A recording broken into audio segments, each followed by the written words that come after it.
Joining with us now today is Dr. Evelyn Farkas, former Deputy Assistant Secretary of Defense for Russia, Ukraine and Eurasia, a leading voice on U.S. strategy and transatlantic security. Thank you so much for joining with us today on WION. Thank you. It's my pleasure.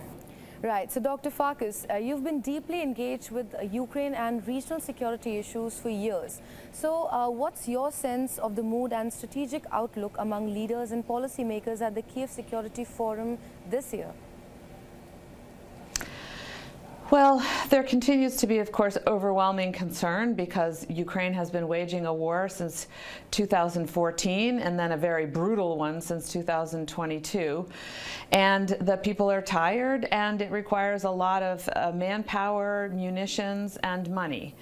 Having said that, I think that the Ukrainians are a little bit more optimistic that President Trump and the Europeans understand that clearly the pressure now has to be put on Russia and on President Putin, because President Putin shows no signs of being interested in peace anytime soon. Right. Vice President J.D. Vance has said Russia is asking too much in the ceasefire talks. From your experience with the Russian negotiation tactics, do you see this as a familiar pattern, and what should the U.S. response be? It's absolutely the way the Russians operate. In fact, sometimes they will have a maximalist negotiating position and then they'll add to it. So the Russians right now are clearly at the beginning of what might be a negotiation in their mind or might not be a negotiation, because they are not showing any interest in compromising. So it is very important for the United States, for Europe, frankly, for all of our allies in the democratic community, to come together to put pressure on President Putin and, frankly, on his economy, on the elites around him, to understand that this is a losing proposition for Russia and the Russian people as well. Vladimir Putin himself probably can't make the decision to stop the war. He wants everything, and so he's not willing to compromise. And for the West, for the United States, for our European allies, it's imperative, and of course for Ukraine, that Russia never invade again and seize territory, that Russia's aggressive foreign policy be put to a stop right now. Right. Well, in Washington, are you seeing increased impatience or concern over how the Russia-Ukraine ceasefire discussions are unfolding, and how is that shaping policy decisions? Yes, I think the first issue is that in the United States, it's hard to ascertain as an American exactly what the strategy of the Trump administration is right now, or what their objective is besides peace, what kind of peace. And so I think that makes it a little bit more difficult for us to assess whether things are going well or not, because we don't know whether some of the statements are posturing or not. But I will say that right now, what is encouraging is the statement that you mentioned, that the Vice President and actually President Trump himself, they have both expressed concern that Russia is not showing signs of being interested in peace anytime soon. And as we know, President Trump wants peace as soon as possible. Right. Russian officials continue to maintain a hardline stance. Given your background handling Russian affairs at the Pentagon, what's your assessment of their endgame in these talks?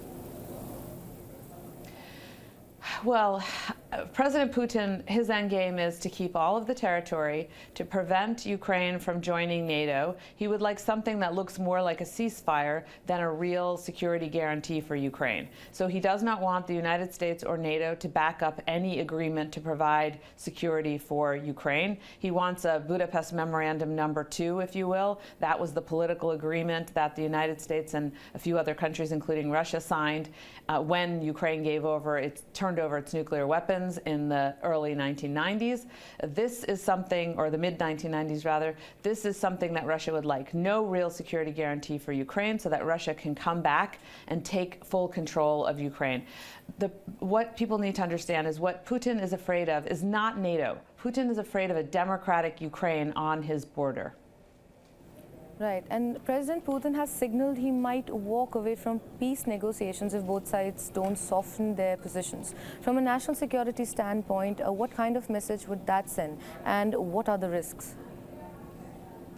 Well, it would send a clear message to President Trump that the strategy of talking nice to President Putin and talking more firmly or sometimes rudely with the Ukrainian government isn't working. That the real strategy here is to get the aggressor nation, which is Russia, which invaded Ukraine with no provocation whatsoever, to get Russia to stop the war. And that will mean putting pressure on Russia. Harder economic sanctions. It will have implications for India because, of course, India purchases a lot of oil from Russia.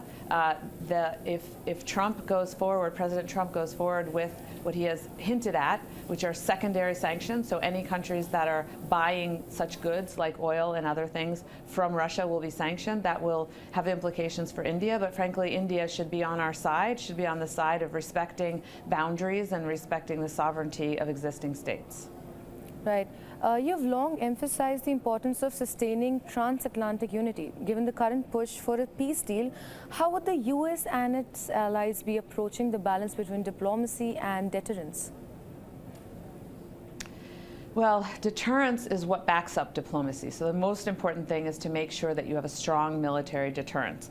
And our European allies are doing a really good job right now, especially in contrast to past years when they've been slower to increase the amount of money and effort that they put into deterrence. They're building up their militaries. They're helping Ukraine. They're doing it a little bit faster, maybe not fast enough. I think what Europe needs to understand, and also, frankly, America, the American people, is that Putin has declared war on all of us. And so we should be approaching the situation at a war-like pace, a wartime pace, rather than a peacetime pace. Right, and if we look at the India-US strategic relationship, particularly with growing cooperation on defense and tech, where do you see the biggest opportunities and potential challenges ahead? Well, the biggest opportunity for India is to work more closely with us because, of course, the biggest common challenge that we face is an aggressive China under President Xi, of course, threatening Indian boundaries that were established also at the end of World War II between India and China. Those are being challenged. Of course, China is working very closely with Russia. We just heard from the stage from Admiral Bauer, who is the head of the NATO Military Committee until recently, that Russia could not be fighting this war this well, or at least hanging in there and fighting, without China. China is clearly backing Russia. Right, and when it comes to South Asia, do you interpret the current India-Pakistan tensions? Like, how do you interpret it? And what role, if any, should the US playing in encouraging stability in the region? The United States is the strongest economic, political, military power in the world. That's a reality. And with that power comes responsibility. So I'm very upset to see that my government is not picking up the phone, sending someone over there. Former Deputy Secretary of State Ambassador Richard Armitage just passed away recently, unfortunately. He was one of those people who picked up the phone and negotiated to calm things down between India and Pakistan. It is not in the interest of the Indian people or the Pakistani people to have a war, and certainly not one between two nuclear powers. The United States can easily prevent that through diplomacy, through maybe even making threats. But in any event, we can work, as we have done many times before, behind the scenes to take the temperature down. And I think that's in the interest of the world community. So I find it deeply regrettable that right now my government is not engaging in this type of diplomacy, which is the type of diplomacy that, frankly, is expected and incumbent upon the only superpower, even though there are other powers in the world. Right. Thank you so much, Dr. Evelyn, for joining us today and giving your insights on the same. My pleasure. Thank you.